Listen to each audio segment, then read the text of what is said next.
What वृक्ष के नाम से मशहूर वडोदरा वासना रोड के ब्रह्मा कुमारी ईश्वरीय विश्वविद्यालय की मुख्य संचालिका के रूप में राजयोगिनी मीना दीदी जी निमित्त हैं। आपका जन्म 1960 में वडोदरा में ही हुआ। दीदी जी को बचपन से ही पढ़ाई और खेलकूद में विशेष रुचि थी। आप मिलनसार, ईमानदार और सच्चाई की प्रतिमूर्ति हैं। आत्मज्ञान की खोज में दीदी जी को 1969 में ईश्वरीय ज्ञान का लाभ हुआ। 1972 में आपको पहली बार संस्था के मुख्यालय मधुबन के दर्शन करने का सौभाग्य प्राप्त हुआ। मधुबन के अलौकिक वातावरण से आपने ईश्वरीय शक्ति प्राप्त कर स्वयं को भरपूर किया। 1983 से आप करजन, हलोल, मुंबई आदि स्थानों पर सेवाएं देती हुई 1996 से वडोदरा में ही स्थायी रूप से अपनी सेवाएं प्रदान कर रही हैं। वर्तमान समय दीदी जी के नेतृत्व में एक सेवा केंद्र एवं 7 गीता पाठशालाओं में 500 से भी अधिक विद्यार्थी ईश्वरीय ज्ञान से लाभान्वित हो रहे हैं। ओम शांति। हमारा जन्म चुस्त वैष्णव कुल में हुआ। हमारे माता पिता पूरे वैष्णव कुल के थे, तो माता जी जो थी वो महाप्रभु जी की भक्त थी और पिताजी जो थे वो राम भक्त थे। तो घर का वातावरण बहुत सुंदर और आध्यात्मिक था। साथ साथ हमारे घर में जो हमारी बड़ी बहनें थी, वो बड़ी बहन का भी एक लक्ष्य था कि भगवान इस धरा पर आए तो हमको जरूर मिलना चाहिए। इसके कारण वो भगवान को ढूंढ रहे थे और भगवान उनको मिल गया। और भगवान जैसे ही मिला तो उसने भगवान को पकड़ लिया और साथ साथ हमारे माता पिता को भी उन्होंने ये ज्ञान सुनाया। बाद में हम तो उस समय बाल्यकाल में थे, 9 साल के थे, तो माता पिता और बहनों के साथ साथ हमारा सेंटर पर जाना हुआ। हम सेंटर पर जाते थे परंतु सिर्फ टोली खाने के लिए या बहनों का प्यार पाने के लिए जाते थे। सेंटर से हमारा घर बहुत नज़दीक था। शुरू में जो सेंटर था, तो हम लोग सेंटर पर, हमारी माताजी जो थी वो सेंटर पर कुछ देने के बहाने बेचती थी और वहाँ की बहनें जो है, हम छोटे बच्चे हैं तो कुछ ज्ञान सुनाने की भी या बाबा को याद करने की युक्ति सिखाने का प्रयत्न करती थी। परंतु उस समय हमको सिर्फ टोली खाने का इंटरेस्ट था, इसलिए टोली खा करके वापस घर आ जाते थे। उसके बाद धीरे धीरे जैसे छोटे बच्चे होते हैं तो कोई वीआईपीज़ आता है, कुछ आता है तो डांस आदि करना, वो सब सीखते थे। धीरे धीरे फिर हम जब स्कूल में आए तो स्कूल में आने के बाद हमारी आध्यात्मिकता की तरफ रुचि बढ़ी, सेवा की तरफ रुचि बढ़ी और हमारा तकदीर भी काफ़ी अच्छा था कि सब बहनें, उस समय तो परिवार छोटा था, बाबा का परिवार छोटा था, इसलिए कई दादियों का भी बड़ौदा में आना जाना हुआ, उसके साथ घूमना फिरना। और मुझे याद है कि कोई भी मधुबन से भाई बहन आते थे तो हमेशा उसको बड़ौदा देखने के लिए लेके जाना था, तो वो ड्यूटी हमको मिली थी। तो मधुबन के भाई बहनों को भी लेके जाने का हुआ, तो उसके साथ का भी हमको अनुभव मिला। और साथ साथ हमारी दादियाँ जो आती थी, तो मैं तो छोटी थी इसलिए हमेशा मेरे को छोटी मिचनू करके सब दादियाँ जो है वो बड़े प्यार से अपने साथ बुलाती थी, रखती थी। मेरे अंदर एक एक्यूरेसी थी और पता नहीं पहले से एक समझ थी कि अगर दादियाँ आती है तो उनको क्या चाहिए, वो मेरे को पहले से समझ में आ जाता था, छोटी थी परंतु ये समझ के साथ चलती थी, इसलिए मैं समझती हूँ सबका, दादियों का सबका प्यार बहुत पाया मैंने। धीरे धीरे हम जब आगे बढ़ते गए, 1972 में हम पहली बार मधुबन में गए, बच्चे थे, तो हमेशा हम देखते हैं कि बच्चों को तो बहुत प्यार मिलता है मधुबन में भी। तो मधुबन में तो पहले जो नंद चौक था, मैं और मेरा छोटा भाई वहाँ खेलते रहते थे, ज्ञान की इतनी समझ नहीं थी। तो निर्वैर भाई है या हमारे जो बड़ी दादियाँ है, वो भी बड़े प्यार से टोली खिलाना, चॉकलेट खिलाना, ये सब करते थे। तो ऐसे खेल पाल करते हुए हम बाबा के पास आए। बाबा सबसे पहले मांडव भवन में जो छोटा सा कमरा है बाबा का, वो कमरे में बाबा मिलते थे, तो एक एक परिवार को घंटों तक बाबा मिलते थे। तो उस समय बाबा हमको पूछते थे कि बाबा को याद करते हो, तो हम तो वही ना समझ से कह देते कि हम बाबा को याद करते थे, पर बाबा के पास रहना अच्छा लगता था। ऐसे करते करते धीरे धीरे धीरे हमारी जर्नी आगे बढ़ी और फिर बड़े हुए, सेवा में भी जाना हुआ। एज ए कन्या हम सेवा में जाते थे। जब सेवा में जाते थे तो मैंने देखा कि दादियाँ जो है वो बड़ी बहनों का ख्याल रखती है, इतना ही नहीं परंतु छोटी छोटी कन्याओं का भी दादी जी को कितना ख्याल था। हमारी बड़ी दादी प्रकाशमणि दादी जी, मुझे याद है कि मैं छोटी कन्या जब सेवा में जाती थी, वैसे मम्मी पापा के साथ ही जाती थी परंतु सेवा पर उपस्थित होती थी, तो एक बार मेरे को म्यूजियम में से हमारी एक बड़ौदा की बहन का सामान लेने जाना था। तो पहले ये था कि हमेशा दादी जी से छुट्टी लेकर के जाने का। तो मैं दादी जी से छुट्टी लेकर के मधुबन से पांडव भवन से वहाँ गई, म्यूजियम में जाने के लिए निकली। तो हमारे ओम प्रकाश भाई जी जो थे ट्रांसपोर्ट वाले, वो जा रहे थे, तो मेरे को बोला अच्छा चलो आप मेरे साथ ही चलो, म्यूजियम उतर जाना। इतने में निर्वैर भाई भी साथ चले। तो वो लोग आगे गए, मेरे को बोला आप वापस आते समय हम आपको लेके जाएंगे। हम वापस आए और फिर रास्ते में निर्वैर भाई बोलते हैं कि यहाँ अच्छा सा एक पॉइंट है, वहाँ घूमने जाना है। मैंने कहा नहीं, मैंने दादी जी को नहीं बोला है, दादी जी जब तक छुट्टी नहीं देती मैं नहीं जा सकती। पर उस समय मेरे को ये नहीं समझती कि ये भी बड़े भाई है, परंतु दादी जी ने बोला है ना, तो टाइम पर मेरे को पहुंचना है। तो ऐसे करके टाइम पर पहुंच करके दादी जी को रिपोर्ट करना था। तो मेरे को ये बहुत अच्छा लगा कि दादी कन्याओं को भी कितना अच्छी तरह से संभालती थी। मधुबन कितना मधुर मधुर है, मधुबन कितना मधुर मधुर है, सदा ये आँखों में छाया है, सदा ये आँखों में छाया है। दिल वाला मधुबन का बाबा, दिल वाला मधुबन का बाबा दिल में समाया है। मधुबन कितना मधुर मधुर है, मधुबन कितना मधुर मधुर है।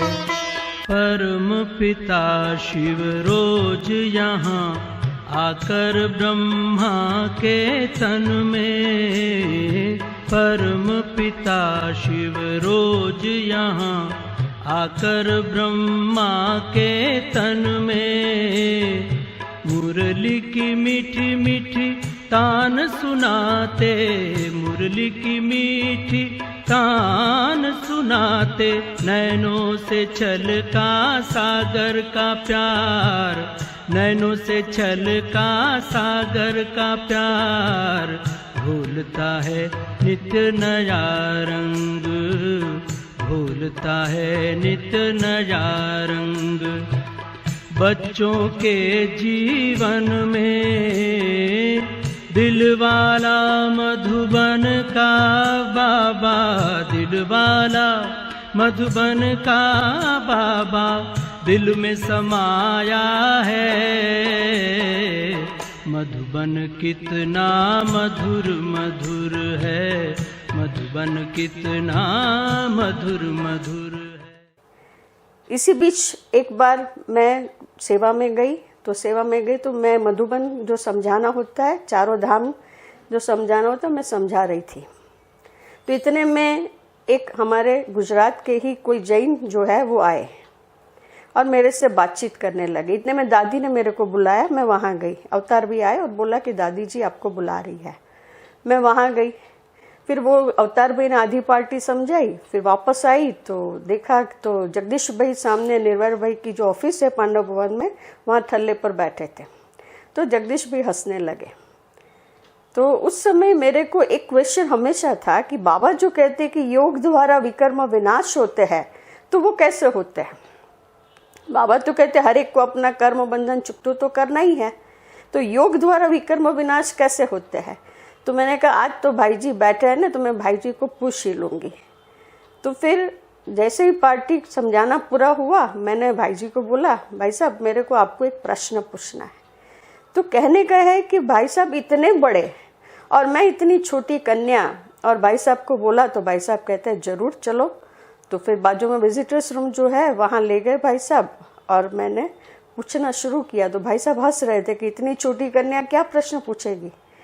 फिर भाई साहब ने बोला कि अच्छा बोलो। तो मैंने बोला, भाई साहब ने कोई जवाब नहीं दिया, हंसते रहे। और फिर मेरे को बोला तुम चिंतन करना, आप चिंतन करना, आपको जवाब मिल जाएगा।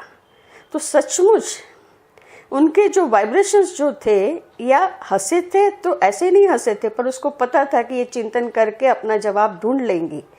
तो ऐसा करते मुझे एकदम राइट वे में जवाब मिल गया।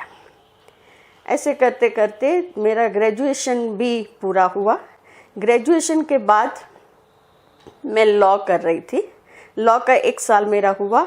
उसके बाद अचानक करजण में एक सेंटर खुला, तो मेरे को ऑफ़र की कि आप वहाँ जाइए।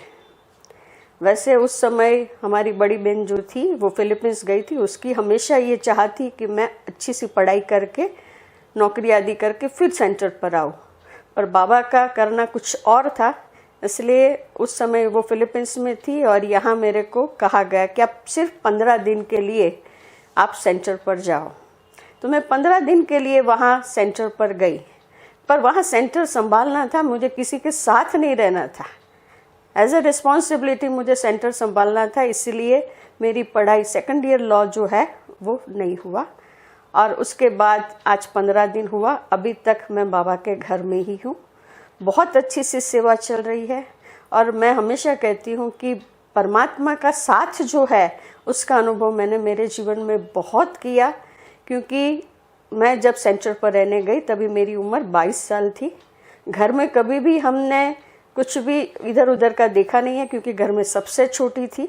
इसीलिए मैंने कोई ऊपर नीचे दुख, ऐसा कुछ दुख या कुछ तकलीफ या कुछ लाना करना, मुझे कुछ नहीं पता था कि कहाँ से क्या आता है। पर वही बाबा ने मेरे को वहाँ अनुभव कराया कि जब हम करजण में गए, तो करजण में हम जहाँ रहते थे वो घर टीन के पतरे का बना हुआ था, और टीन के पतरे के घर में रहती थी। मंदिर का एक चाली थी, उसमें हम रहते थे। हमेशा बारिश आती थी तो बारिश में सारा पानी घर में आता था। ऐसे घर में मैं रहती थी। पीछे पूरा गंदगी, जिसको कहते हैं ना भैंस और गाय आदि बांधते हैं, वैसा था। पर ऐसे घर में रहते हुए भी मुझे कभी भी ये ख्याल नहीं आया कि ऐसे घर में रहने का, ऐसा बाबा का बनने का। मेरे को इतनी खुशी होती थी उस समय, और बाबा की इतनी मदद थी कि वहाँ जो बुजुर्ग भाई आते थे 4-5, वो हमको ये महसूस कराते थे बाबा कि हम राजकुमारी हैं। तो ऐसे घर में भी मुझे राजकुमारी की वासना आई। इतना प्यार से, इतना दुलार से बाबा ने रखा था कि ये घर कौन सा है ये तो हमको कभी ख्याल ही नहीं आया। हर त्योहार, और पूरा गांव जो था करजण गांव, वो भी गांव में ऐसा नहीं लगता था ये फलाना वीआईपी है, ये दूसरा है, नहीं। हमको हमेशा लगता था कि पूरा गांव हमारा है, हमारा परिवार है। इतना पूरे गांव में से प्यार मिला। मैं समझती हूँ उसका कारण बाबा जो है, जो बाबा ने मुझे इतना प्यार दिया, इतना प्यार दिया। और बाबा को पता था कि ये कन्याओं को, मेरे साथ वाली जो कन्या थी वो भी शुरू में पहली बार सेंटर पर रहने आई थी, तो बाबा को पता था कि ये कन्याओं को प्यार और दुलार से ही आगे बढ़ाना होगा। और ऐसे करते करते मैं करजण में अच्छी सी सेवा की, बहुत सेवा की। बहुत सारे स्टूडेंट्स भी निकले। उस समय वहाँ मोहिनी बहन भी आए थे, दादी भी आई थी, क्योंकि उस समय तो दादियाँ आती जाती थी, छोटे सेंटरों पर भी आती जाती थी। और दादी की यही विशेषता है कि कैसे भी सेंटर हो, ऊपर हो नीचे हो, उसके नीचे वाली बहनें कहेगी कि दादी आप ऊपर नहीं जाएगी, पर दादी कहती है नहीं, मैं हर एक का मन रखती हूँ। इसलिए दादी ऊपर भी चढ़ जाती थी। कुछ भी खाना बनाओ, जो भी खाना बनाओ, जैसा भी खाना बनाओ, जितनी आइटम बनाओ, दादी एक एक आइटम को अच्छी तरह से चखती थी।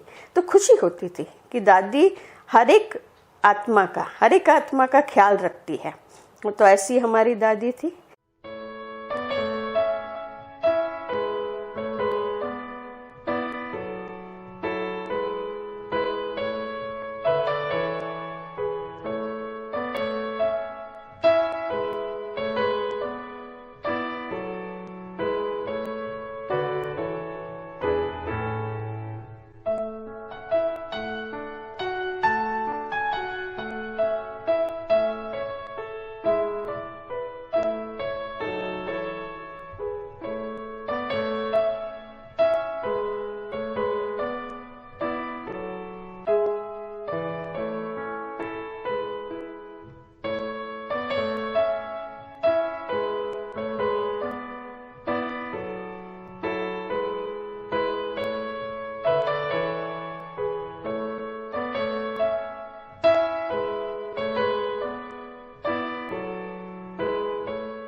धीरे धीरे धीरे हमारा फिर आगे में 5 साल के बाद हालोल सेंटर नया खुला, तो मेरे को वहाँ सेवा पर उपस्थित किया। वहाँ सेवा की तो वो सबसे बड़ा अनुभव भगवान के साथ का मेरे को हुआ कि जब मैं हालोल में गई तो हालोल में तो हमने काफ़ी सेवा की। हर वीक में वहाँ हम प्रदर्शनी रखते थे, शिविर रखते थे।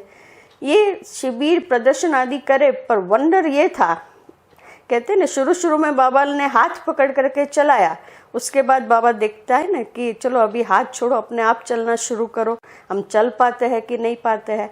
इसलिए बाबा ने फिर परीक्षा जिसको कहते हैं वो लेना शुरू किया कि हमने इतना सारा सेवा कर रहे थे पर एक भी स्टूडेंट्स नहीं निकले। बड़ौदा से भी कई लोग सेवा करने आए, हम भी इतनी सेवा करें, पर वंडर कि एक भी स्टूडेंट्स नहीं निकले। और हम देख सकते हैं कि जब स्टूडेंट्स नहीं होते हैं तो सेंटर चलना मुश्किल हो जाता है।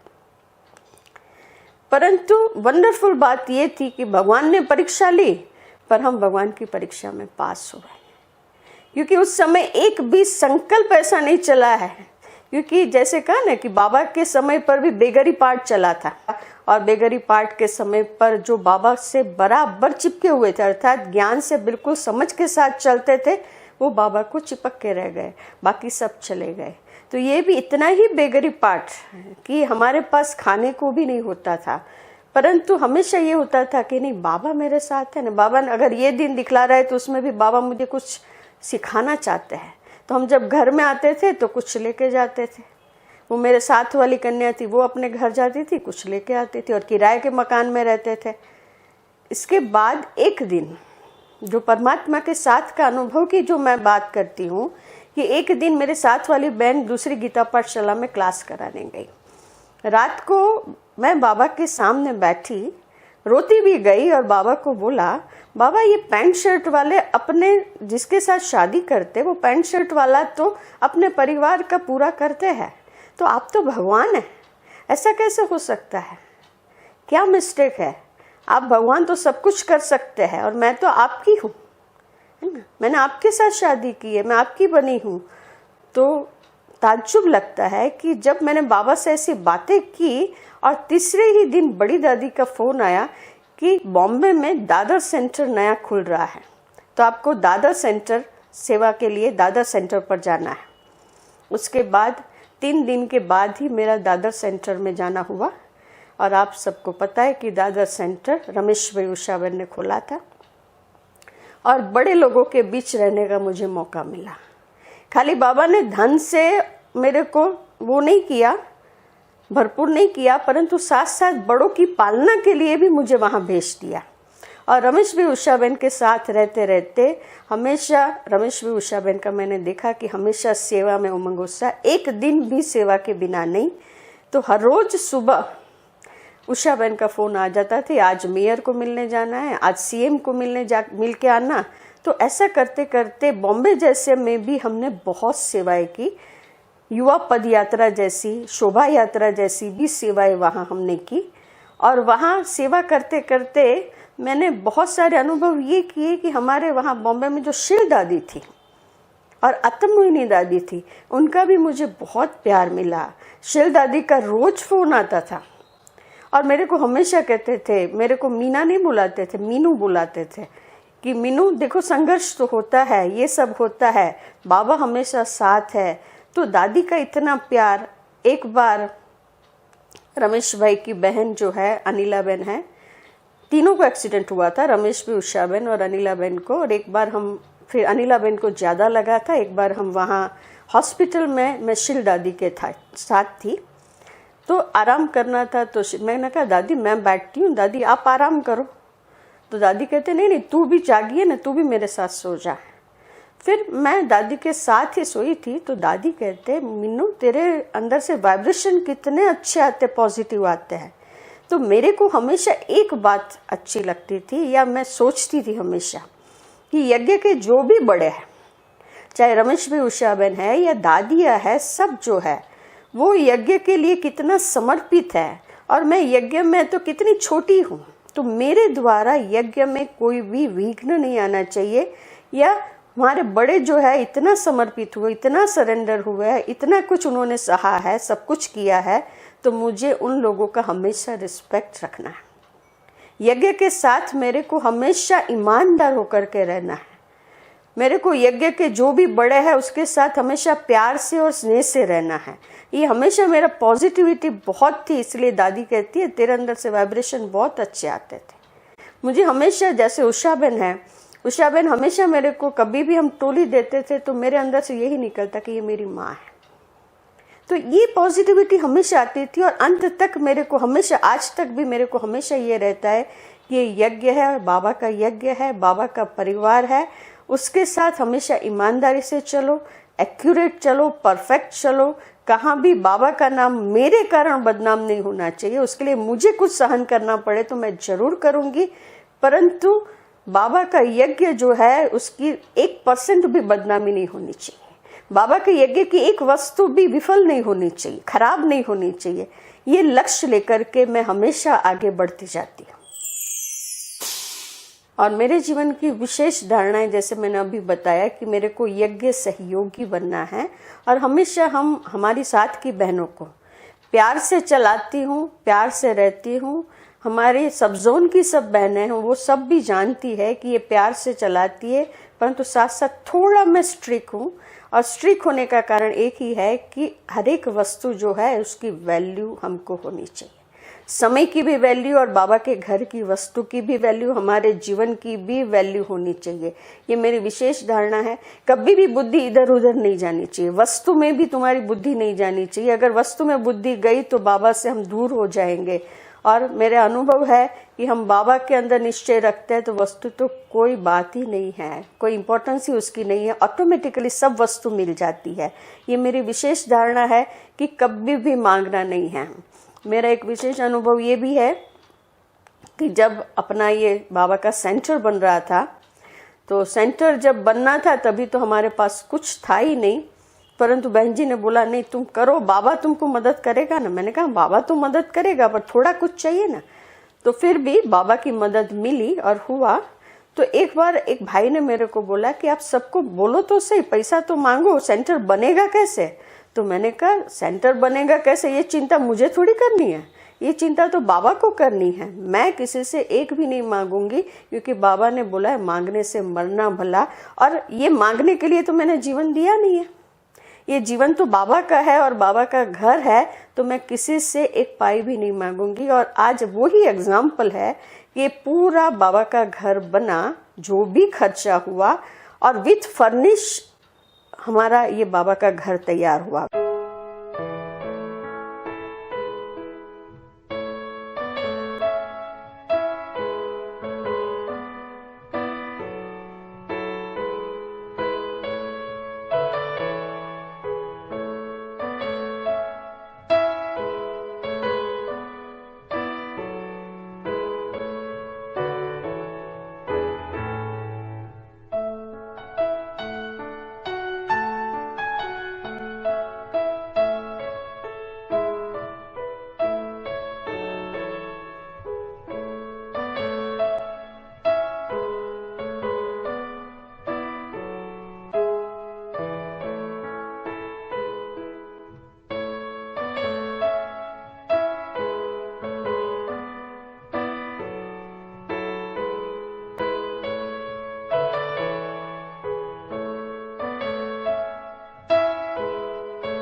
हाँ, बचपन से ही दीदी के संपर्क में रही हूँ और उनका जो प्रेममयी स्वभाव है, उन्होंने सदा मुझे उनकी ओर आकर्षित किया।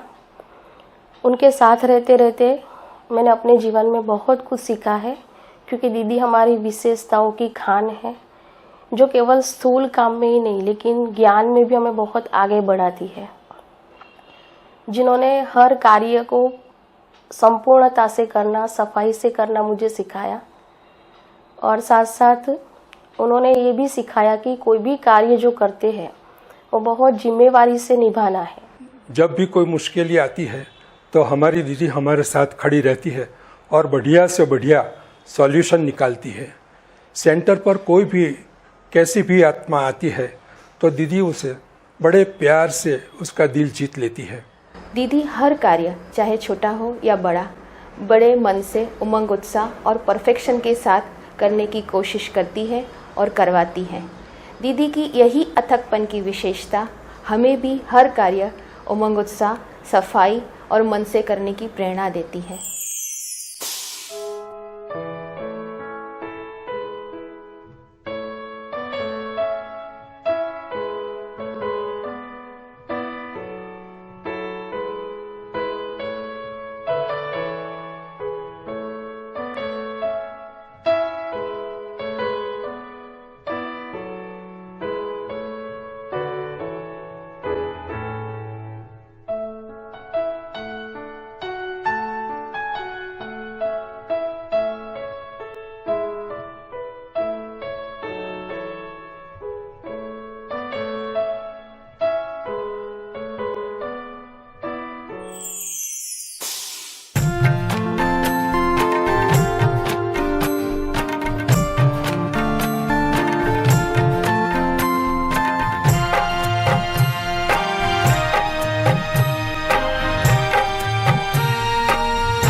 जादू फेरा है, जिसको देखो वही है कहता, बाबा तो बस मेरा है।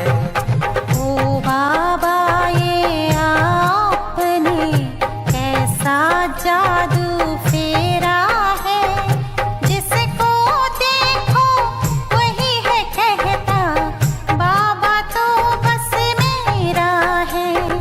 बाबा तो बस मेरा है, बाबा तो बस मेरा है, बाबा तो बस मेरा है, बाबा तो बस मेरा है।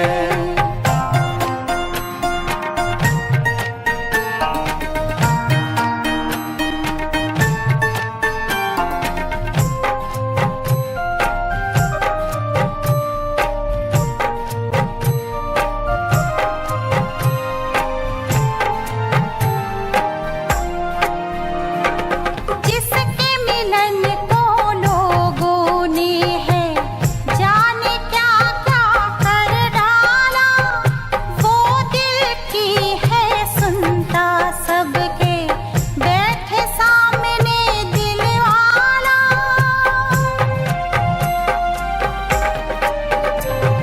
जिसके मिलन को लोगों ने है जाने क्या क्या कर डाला, वो दिल की है सुनता सबके, बैठ सामने दिल वाला।